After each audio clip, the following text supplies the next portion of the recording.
New tonight, a WGAL News 8 exclusive. A York County man has turned himself in for charges related to a sexual assault on a 4-year-old dating back 13 years. And there are questions tonight about whether clergy at the Jehovah's Witness Church in Red Lion knew about the abuse and failed to report it. WGAL News 8's Beccah Hendrickson has been investigating this story for weeks. Abby Haugh's mom and dad tell me they wish they'd gone to police when they learned their daughter was sexually assaulted in church. But instead they say they went to the people they trusted most, the clergy of their Jehovah's Witness congregation.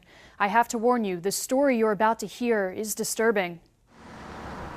So I followed him into the back, and he sat onto the chair and he pulled me into his lap, and he touched me in places that was inappropriate.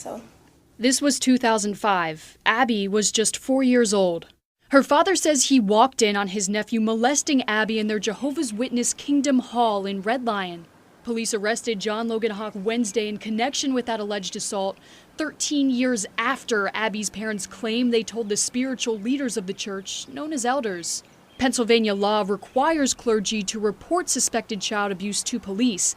The elders the Haughs say knew of the abuse are listed on the affidavit that led to Haugh's arrest. The stick mic on. Just to make sure I'm not seeing a level. I want to make sure batteries are good. Okay. Just turned it on. After weeks of me trying to contact them, both visiting the Red Lion Kingdom Hall and calling them, I hear it ringing. I'm a reporter at WGAL. I've been trying to get a hold of you. I finally got a response just hours after John Logan Haugh turned himself in to police.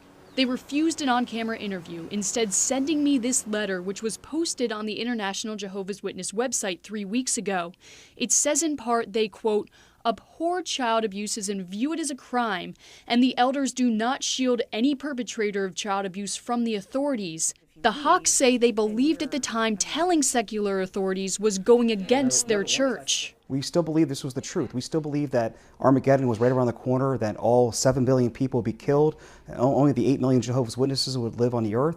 So if we left the organization, we would die in Armageddon. So we were scared. I was scared to go against the organization. The Jehovah's Witness letter goes on to say, quote, victims and their parents have the right to report an accusation of child abuse to the authorities, and elders do not criticize anyone who chooses to make such a report. The Haughs say they broke with their congregation and went to police finally in 2017. I wrote my family a letter, everybody, and I said why I was leaving, why I was done, and I emailed it to everyone. So then, of course, nobody contacted me. My sister immediately blocked me. My dad is an elder. He's been an elder for decades. And they say since they've gone to police and left the congregation, they've also lost the only family they've ever known. My brother told me they acted like we were dead. The church's position on child abuse posted online this month says, quote, elders strive to treat victims of child abuse with compassion, understanding, and kindness, and that the alleged abuser will be kicked out of the church if he is not repentant.